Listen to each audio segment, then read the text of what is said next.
friends. Welcome to Sky House Herbs podcast. I'm Ashley Elenbaas, a clinical herbalist, and in this space, I share my knowledge and experience with plant medicine to help you on your own journey of healing and transformation. Join me in exploring the ancient wisdom of plant spirit medicine and how it can be used to heal the body, mind, and spirit. We'll talk to experts in the field and share stories from people who've been transformed by powerful plant allies.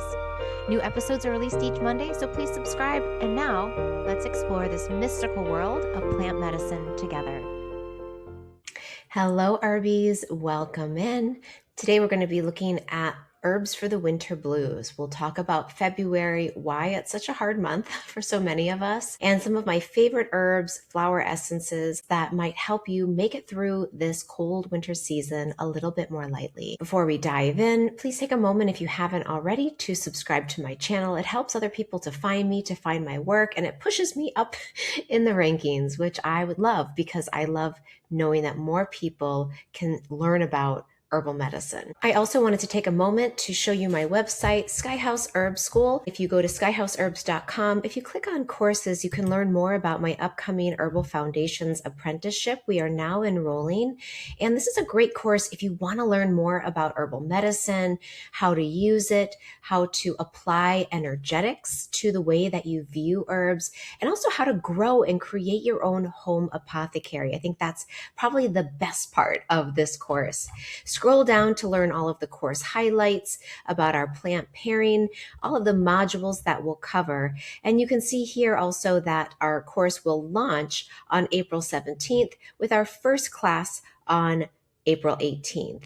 Here are the live class dates where you will spend time with me learning about plant medicine.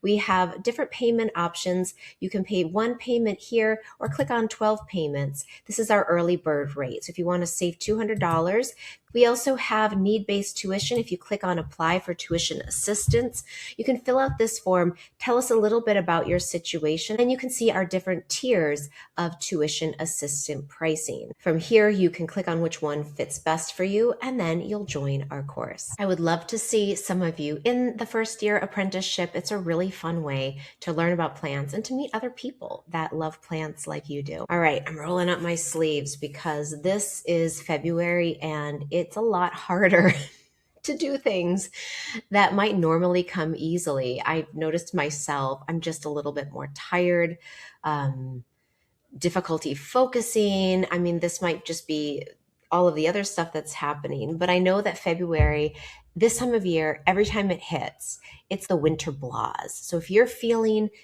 yucky, run down, tired, lethargic, unmotivated, know that you're not alone. And here are some reasons why February tends to be a really hard month for people. One of the main reasons why February is such a difficult month is because of the quality of light. Usually February is the most cloudy or low light month of the year. We are starting to see maybe signs of spring depending on where you're living. However, for the most part, we are still in winter and we might be wanting to look ahead or pushing ahead to spring, but our bodies know that we're still resting. This is a month where we are still germinating, things are still falling away, and underneath the surface, things are still taking shape. And it's not time to make big movements, make big changes. It's a time of quiet reflection and listening. The other reason this is such a hard month is because February is typically the coldest and the dampest. Therefore, when we are wanting to find energy, there's just heaviness and darkness around us. We can think in energetic terms that this cold and dampness tends to lead towards lethargy and a feeling of stagnation and even depletion. So if those are the things you're feeling, it is okay. Let's just take it easy. I'm trying to give myself a lot of grace right now because I am really tired. I've been organizing, teaching, mothering, all of the things that life has required of me. And I'm feeling really depleted. And again, I'm human like you. I'm not perfect. I probably could be doing more in some ways, maybe doing less in other ways. But I do think that Giving up is not the answer. Completely shutting down and letting yourself become fully depressed, I don't think that's the right way. But at the same time, we want to be honest and let ourselves feel what we're feeling, and then moderate our expectations and also moderate our activities. So here are some of the herbs and the things that I'm taking and maybe you might find helpful too. The first one is rhodiola. And rhodiola is really good for boosting energy, and it's an adaptogen. So it helps lift our energy without depleting us more. And that is the key, is we don't want to drink more caffeine. We don't want to be drinking Red Bull, right? We don't want to be pushing our system into exertion just because we're low energy. Think about your energy on a continuum. In February, we're low energy. So we want to honor that. And if we are falling like maybe even lower, what can we do to lift us up to adequate? Not push us beyond where we're supposed to be. I hope that makes sense. Here's what I think of rhodiola. To me, it is like a gentle, drying, clarifying helper that gives me the energy needed to push me into a state of maintenance. And I don't typically use rhodiola in the spring or in the summer. It's a little too stimulating and a little too drying. However, in the late winter into early spring, rhodiola, that drying is going to help with the damp stagnation. So that's an energetic match. And then also in terms of its ability to lift us, stimulate us, and help us meet the occasion, this is a really nice one. In terms of dosing, I take about 2 dropperfuls. And when I say dropperful, if you squeeze it, this is actually a really full dropperful. So let me just show you that again. So if it's empty and you squeeze the dropper, put it in and let it lift, it comes about maybe halfway. So I would take 2 full squirts. So that's 1, and then I would do 2 every morning. This is not one to take in the evening. You could take it mid-afternoon if you're really feeling a slump, but I think 2 to 3 squirts in the morning should be enough to help you feel that gentle lift. And it might take about a week of regular use before you feel that sustaining effect. The second herb, or actually mushroom, that I've been leaning on is lion's mane extract. And lion's mane is good for brain health and function. It helps with neuroplasticity, adjusting our mind to changing circumstances. And it also helps to repair injury. This is one that's specific for brain trauma and helping the brain repair itself. But I really like to use lion's mane this time of year because I feel a little bit like I have constant brain fog. And that's why I'm kind of stuttering in this video. Words have been a little bit more challenging. Maybe it's the Neptune Saturn, I don't know. But I will say that when I take a few squirts of this, it does help me to feel like I've just got a little bit more brain power on board. This is similar dosing. When you squeeze it, take about 2 squirts. So 2 full droppers. It doesn't taste that bad. And energetically, lion's mane is neutral. It's not drying. It's not moistening. It's not heating or cooling. It's a very neutral herb. This can be taken any time of year, but especially if you're feeling like you could use a little bit of brain boosting, this is a really nice one. Sometimes flower essences can also be helpful when we're having emotional dysregulation, or if we feel like what we're dealing with is happening maybe at a more subterranean level. This is the Bach flower, or I think they pronounce it Bach flower remedy that I have been using. This is olive, and this is for restoring energy. I picked this one up last year. I don't remember exactly why. But I took it before bed one night and I could not sleep. And that's how I knew it was going to help with energy during the daytime. Even though it's a flower essence and it's gentle, it will work. And I take 3 to 5 drops right on my tongue. So it's got this little cute little dropper. And so you would just go 1, 2, 3, right on your tongue in the morning, not at night.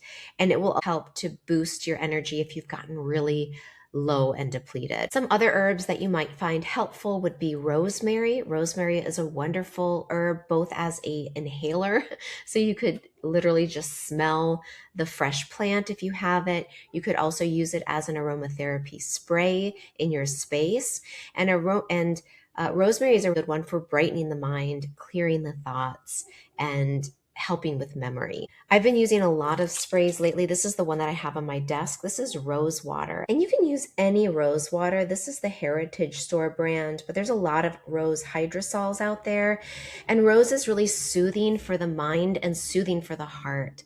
And if part of your depletion pattern or stuckness is grief, then rose is a really wonderful ally. You can use this as a spray in your room. You can also use it as a facial mist, and it's really refreshing on the skin because it is astringent, it's toning and a little bit drying, which again, for that damp pattern can be really nice. Another piece that is important to consider is your vitamin D intake. And in the late winter especially, this is when seasonal affective disorder or seasonal depression can be at its height. Taking vitamin D as a supplement is absolutely critical. Even if you're not a big supplement person, this is where you should make an exception. And vitamin D, you can take it, you don't have to take it every single day. They do make higher doses of 15,000 IUs all the way up to 50,000 IUs that you could take once a week. Otherwise, you can take a lower moderate dose. I would say in the wintertime in February especially, you could take 10,000 IUs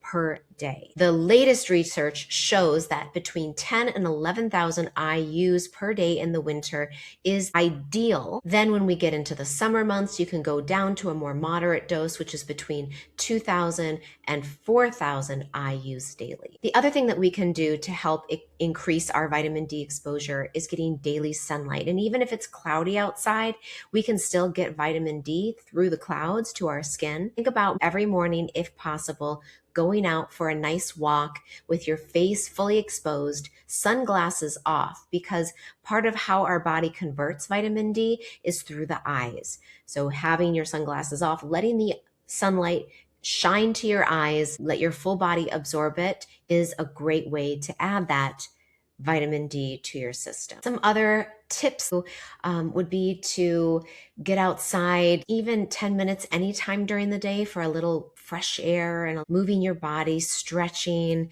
even doing vigorous body tapping is really good, right? To help get blood and your lymphatic system flowing, or body brushing with a bristle brush can help increase blood flow and energy and help you to feel a little bit more alert and awake. Make sure that you're getting protein for breakfast. That is really important for maintaining your energy through the winter months. Drinking warm soups and broths this time of year is a really wonderful way of staying warm and nourished. And social connection, even if small. And that is one of the reasons why I'm hosting Gentle Fridays through March 6th.